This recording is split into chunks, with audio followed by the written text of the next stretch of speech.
Welcome to ATB-TV. I'm here with Brian Johnson at Manningtree Park in the Dandino Bar, the recently opened Dandino Bar, Brian. It's an impressive room. It's a ripping room, Darren. It's going to be ripping here on Sunday. We've got our big Christmas party here at Manningtree Park on Sunday and our open day. And we've got a lot of people expected on the day, and the weather looks great, more than I can say for Ballarat Cup last Sunday. And to my right here is this magnificent trophy that ATB was lucky enough to win when he won his Group 1 in France earlier this year. Brian, it's a magnificent piece. And who's getting it, Darren? I'm not sure. I think the first person to ring me on my mobile, I might just give it to them, but you have to be in ATB. Yeah, we'll call Darren now to win this wonderful trophy.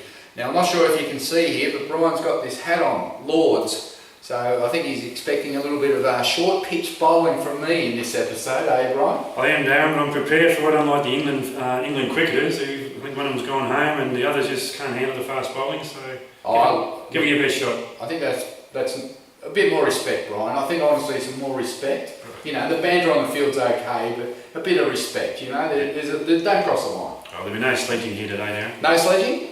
No sledging? No, none at all. No. Alright, well, speaking of sledging, shall we sledge some of our horses that raced last week? I think we should, Darren. And who do you want to start with? Let's start with Lucky on Barefoot. He went to Mooney Valley last Saturday and I thought he ran a credible fifth.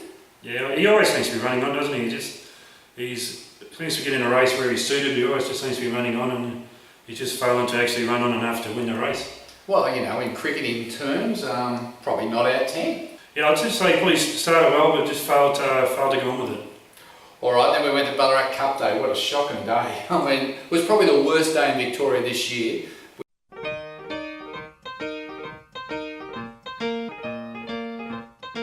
We had some beautiful rain on the Saturday, over 30 mils.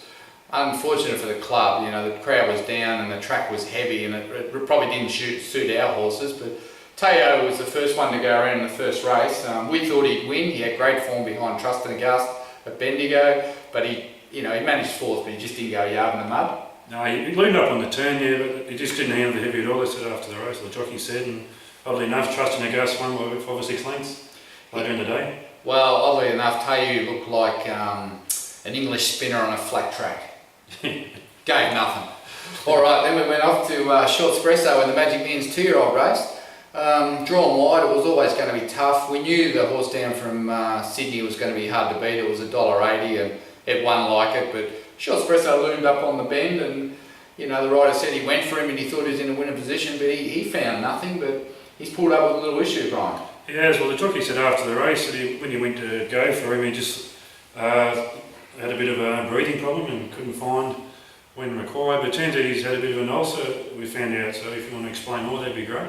Well, he had a little ulcer in his throat, which was, you know, probably like us trying to run with a very sore throat, and it just restricted him a bit, and it just meant under race pressure he couldn't find, and unfortunately it's something that probably doesn't show up until race pressure, so yeah, very disappointed with the run on the day, but now that I know there's an excuse, that's been treated and it'll take a couple of weeks to go away. It's unfortunate because you only get one go at that race, Brian, and you know, I said to the boys from Magic Millions, maybe we should just forget about Magic Millions and start to focus on English. Well, they would have been happy about that, wouldn't they? No, they asked me to leave the tent. But anyway, I mean, I'm used to that. That's been the story of our life, Brian. It has. So will Short Espresso be heading up to the Gold Coast, do you think? No chance. No chance. No, he's home in the paddock now. We've got to get him right, and then we'll look at getting him ready for the autumn as a 2-year-old. Then we had the Sir Dylan, who just transferred from Priswalla back to Darren Witt, stepping out over 2,000 metres there, and I thought he acquitted himself well to run fourth and unlucky not to run second. Yeah, exactly. I was probably a little bit annoyed because I backed him each way. He was pretty good odds, and then except for that check, I think around the 300 metre mark, he probably should have run a place. Yeah, and after the race, when Chopin got off the horse and said he's probably looking for around 3,000 metres at Mooney Valley, so he could be suited to one of those Friday night meetings over the summer. Yeah, a bit like Brad Haddon for Australia, Brian. Should have made 100, but was out for 94 run out. You know, so, you know, Sir Dylan's a bit like that. Have you noticed the cricket flavour? I have. It's bouncing over my head a little bit sometimes, but yeah. Never had much skill though, did you? That was a cricket one. Alright, Choisance was a pretty good run at Hamilton, Brian. You must have been delighted. You know, you're obviously in that mare and she's come back super, so she might have won, but she never went a yard. It was slow 6 and or slow 7 it might have been. And she just went magnificent to just fail. She did. A great one, I thought. She doesn't like the wet at all, and had it been any probably wetter, I think Maddie would have scratched her. To see her come from so far back on the turn and make up so much ground in the straight. I think the winner's a little bit smart too. I think the thing of Weir's. It's got a bit of ability. I think Sons might be able to go into one of those little races in town, Moonee Valley, probably another night meeting as well, and pick up a race there. Who beat her? Can't remember the name of it for the life of me. But I know Darren. Wingara. I know Darren retrained. As soon as I seen Dan Yendall on it, I thought that combination, they tend to bob up in the country. That's it. No, very pleased with her run, and look, she's in for a great prep. And then we went up to Bendigo with Host Me on Wednesday, and that was a very, very strong maiden, fillies and mares. Some good horses in that race, and she flashed home to run third on the line, beating the neck. I thought 200 out, she's at least 2 or 3 lengths off them, and she just hit the line strong. Yeah, great run. I think you swapped the runs of the winner and Host Me. I think the result to be swapped as well. What happened if we swapped the captains of the 2 cricket teams? What would happen there? Well, then you'd have one losing captain, one winning captain. Yeah, that's insightful, Brian. That's very insightful. That helps a lot. And then we've just watched Evans run at Seymour, and she was up front early and looked really good in the straight. And then when the pressure went on, she put a bat under her shoulder and walked off the pitch. Yeah, well, Evans obviously had enough, walked back off the pitch and back into the dressing range. But there's obviously something wrong with Evans because she's a city winner who should be like more competitive against these sort of horses. And she loomed up at the 200, but then as soon as she loomed up, she was sort of gone. Yeah, I think just talking to Darren, we're after the race. I think we've got to try her over 1600, and if that doesn't work, I think we've just got to give her a break, and hopefully whatever it is that's worrying her, we can't find it, and we'll just have to start again.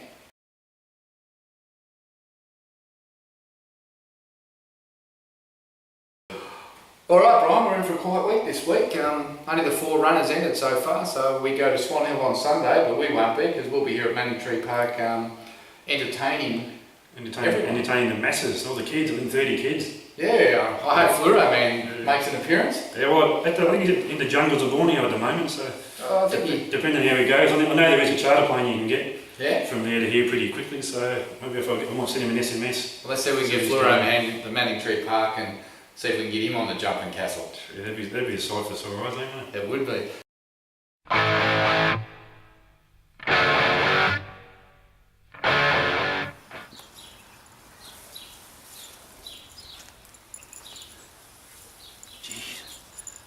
Double D. Damn. Double D, I got your message. I'm deep in the jungles of Borneo. You could not have scripted this stuff. But I got your message. I'll be there on Sunday. Let's see them try and stop me. The natives are restless though. So Chalaki at Swan Hill on Sunday. Look, she's in good form, this mare, and she'll be running very well there with Coffee on board. I think everything looks good for her on Sunday. And then Happy Highway's first up. Her last run was in the Oaks in Adelaide, and she's a star resuming. She'll just be having a day out. Yeah, just going around, just get a bit of fitness in her, and anything she does, she'll improve on. She will. And then Lucky in the Lions in Singapore on Sunday night. I don't know what to say about Lucky Lion, Brian. He's promised the world, but he hasn't delivered. Well, this probably looks a winnable race again for him. I think it's probably slightly weaker than he's been racing against. He's drawn well as well, so I think he's drawn 2 or 3. And look, he should be able to just lob on the pace because these last couple of starts he's been back a bit. So he really needs to get out on the pace. If they can get him in the right place, he will be very hard to beat. But then the jockey, you know the jockey, don't you? You know who's riding him? I've got no idea who's riding him. All I seen was he was claiming 3 kilos, and I got worried. He's got more names than he's claiming, actually. And then a bit of a break from Sunday through till Thursday at Warrnambool, and Clairvaux's first up at Warrnambool. The Matty Williams trained Clairvaux. He trialled nicely the other day when he ran second. I was pretty happy with that trial, and I expect him to run a big race at Warrnambool on Thursday. Yeah, he's a nice type, and you got home really well in that trial because I think Imogen ran 4th in that trial down in Camperdown and looked very well the day, and I'm expecting him to go very well first up.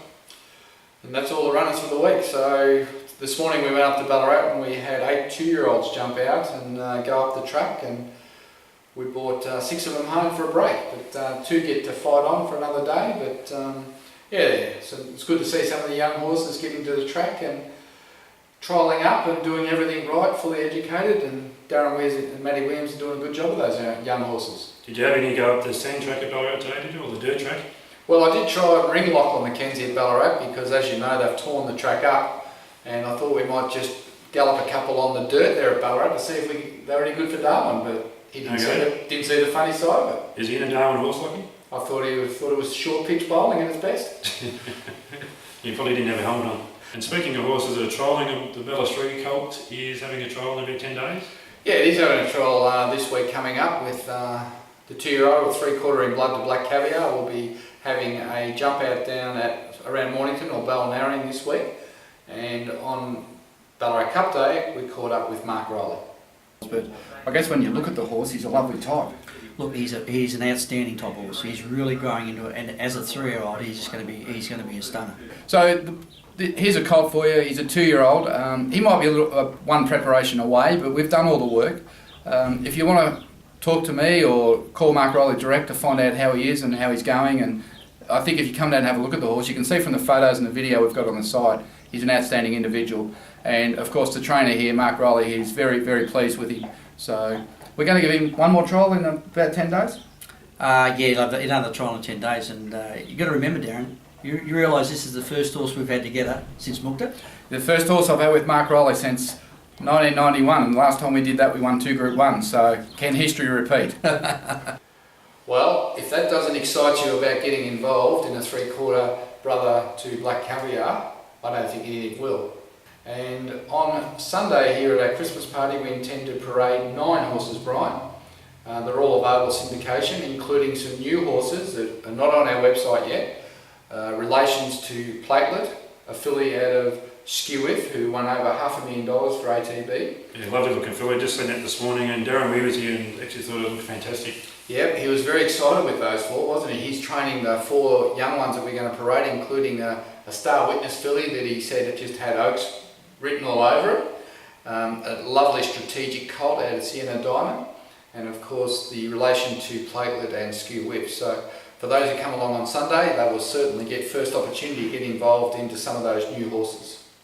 The countdown's on now for Hong Kong. Dandino arrived safely over there this week, and Paul Francis and Marco Botti have been in contact to say that he only lost 3 kilos on the journey, compared to a horse like Linton who lost 13 kilos. He's just such a great traveller. He loves travelling, and I think he's used to it now, and you can just about see him anywhere, and he's going to get there in good shape, and he's going to recover pretty quickly as well. So that race is on Sunday the 8th. Dandino, the Hong Kong bars, back to his special distance of 2400.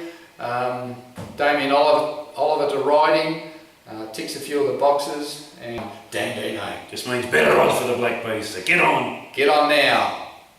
And that really takes us out for this week's edition.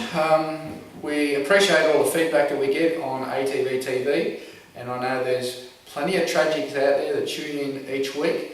People like Ian Cashel, Donna Love, John Richards, Phil Britton, even Jason Manning likes a special mention from Darwin. So I'm Darren Dance, here's Brian Johnson. Until next week.